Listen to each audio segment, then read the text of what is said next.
So when Steve Jobs invented the iPhone, he thought he was going to change the world.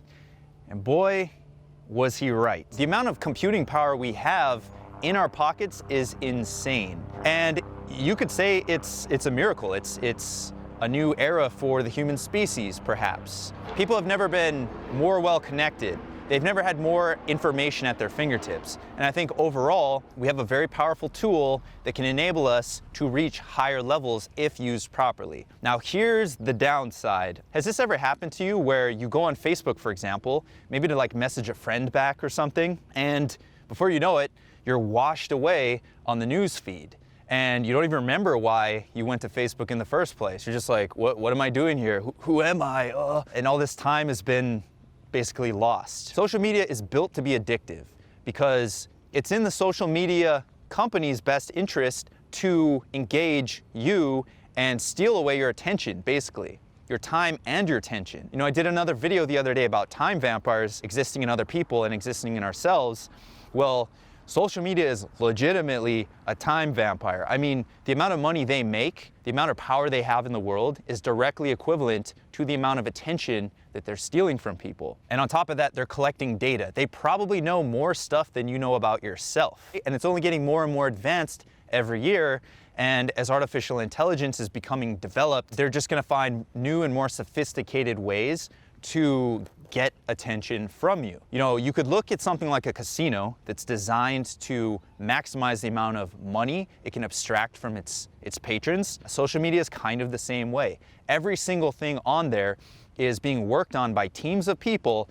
They're designing different little intricate traps to steal your attention away. In Homer's Odyssey, they had these creatures called the Sirens. They look like beautiful women, but they're actually monsters, and they would sing a really sweet song. Odysseus had to tie himself to the mast of the boat so that he wouldn't leap off the boat into the water and swim towards these sirens to his doom. He knew what they were, tied himself to that mast, and just sailed through. You gotta think of it in this way, because the allure of these things is so seductive. The house always wins. The odds are not in your favor. If you're not proactive about creating these boundaries for yourself, you know, creating these barriers even, and I'm not even talking internal, I'm talking like physical boundaries, like put your computer in the closet, I don't know. There's all sorts of apps that can limit the time you spend on social media. You gotta be doing these things. There's no other way, because again, the house always wins, and much like a drug dealer getting its victims addicted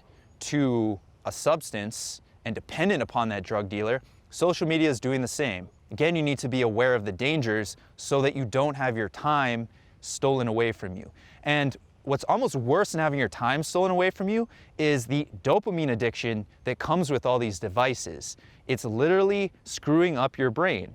It's literally making your brain need more dopamine to even function. You're gonna be more lethargic, you're gonna be less motivated to do things, trouble focusing, and really not in control of yourself. I mean, that's what addiction is. Nowadays, you know, you have an entire generation of people who are raised with social media. So some of these people have been doing social media from, I don't know, you know, 12 years old and up. Or maybe some unsupervised kids might even be getting started earlier. Now, we don't know the consequences of what this is doing to these young brains. So if you become dependent on this new technology, you could be screwed. And with the coming metaverse, I worry for this next generation who is raised with these devices. Because if they're addicted to it now, when the metaverse comes out, what's gonna happen? Someday, I assume, if they keep working on it and developing the technology, someday it's gonna be better than like actual real life. Like, look at this. It's gonna be better than this, and this is amazing. The human species, who knows what's gonna happen to them? Maybe we'll all be in pods like that movie, The Matrix or something, I don't know. I think we need to start a movement for detaching from the artificial world and going out into the real world and actually getting real world skills like hunting, fishing, social skills. We need to actually reject this seductive world. Maybe pop in and out, know the basics, but don't get hooked on that. And I think we really need to embrace real life, you know, this gift that was given to us. It's incredible, and if we're not able to see it, well, that's very tragic. So with that, it's pretty dark. Sorry about that, didn't mean to suck the air out of the room, but what I want to encourage you to do is get out of your house. Go to new places you've never been before. I recommend you make a bucket list.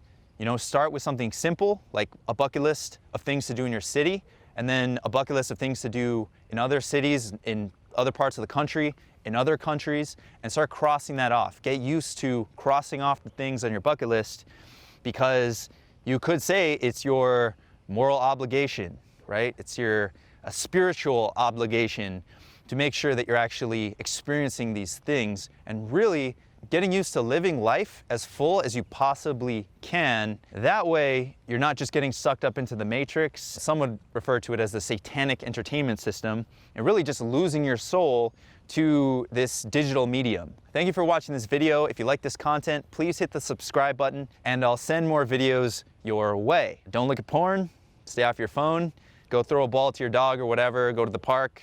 I don't know, just get outside of the house, and I'll see you later. Okay? Have a good evening. We shall prevail.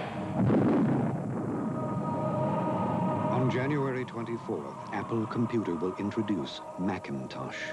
And you'll see why 1984 won't be like 1984. The magic of CBS Sports Sunday is the WBC Super Lightweight Championship.